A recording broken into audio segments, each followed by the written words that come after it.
ఎలా తయారు చేశాడో అలా ఆ విగ్రహాన్ని ఇష్టంగా చేసుకున్నాడు. ఇక్కడ పాస్టర్ గారు వస్తారు. ఇప్పుడు చూడండి, క్రిస్టియన్ లాగా ఎలా చేస్తాడు.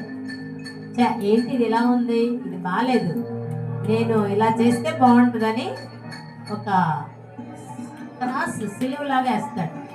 నాకు ఇలా ఇష్టము, జీసస్ క్రైస్ట్ సిలువలో ఉన్నాడు కాబట్టి నేను ఇలా చేస్తాను అని.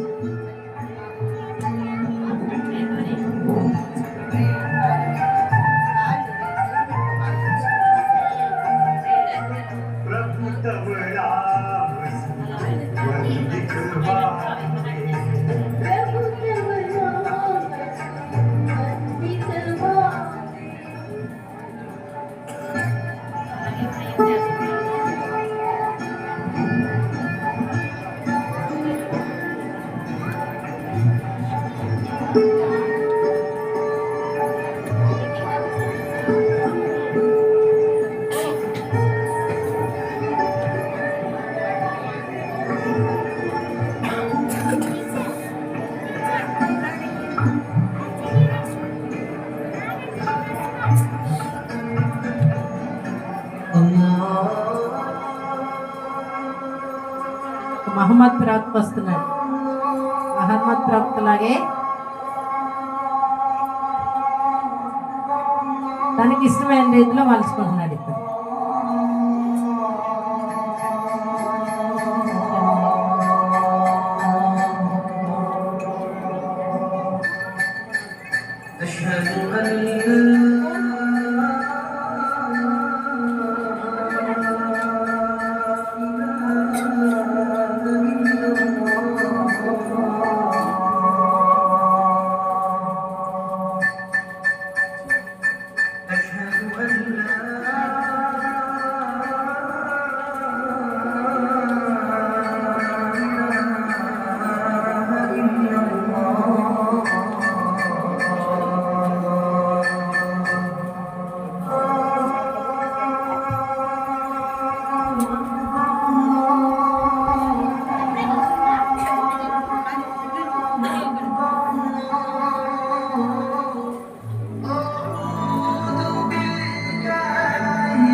మాట్లాడుకుంటున్నారు.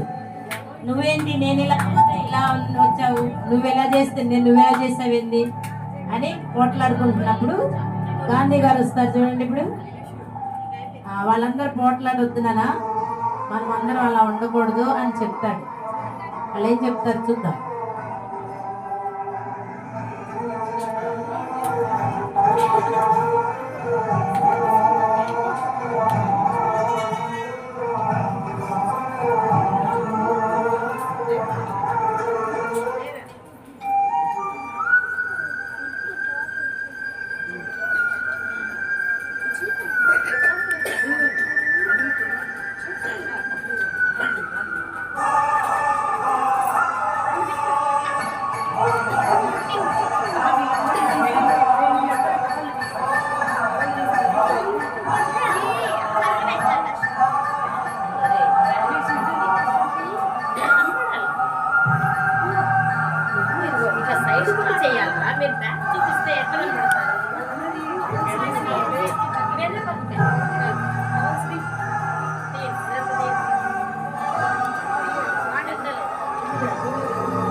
వాళ్ళకి ఏమర్థమవుతుంది అంటే గాంధీ గారు అహింసవాది.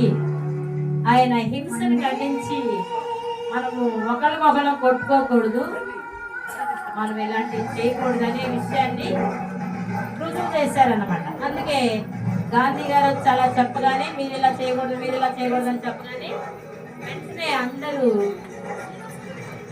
ఆ జెండాని గౌరవించడం నేర్చుకున్నారు. కాబట్టి మన దేశంలో రకరకాలైన ప్రజలు ఉన్నారు, రకరకాల కులాల మతాలకు చెందిన వారు ఉన్నారు. కానీ ఎలాంటి వారైనా మనము జెండాని గౌరవించాలి.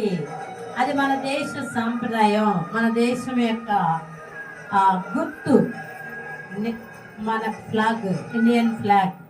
కాబట్టి ఇంకా మీకు విషయం అర్థమైంది ఏంటంటే మిగతా దేశాలందరికీ చాలా రకాలైన ఫ్లాగ్స్ ఉంటాయి, ఒక్కొక్క దేశానికి ఒక్కో రకమైన. Very good boys, good good good, చాలా బాగా చేశారు.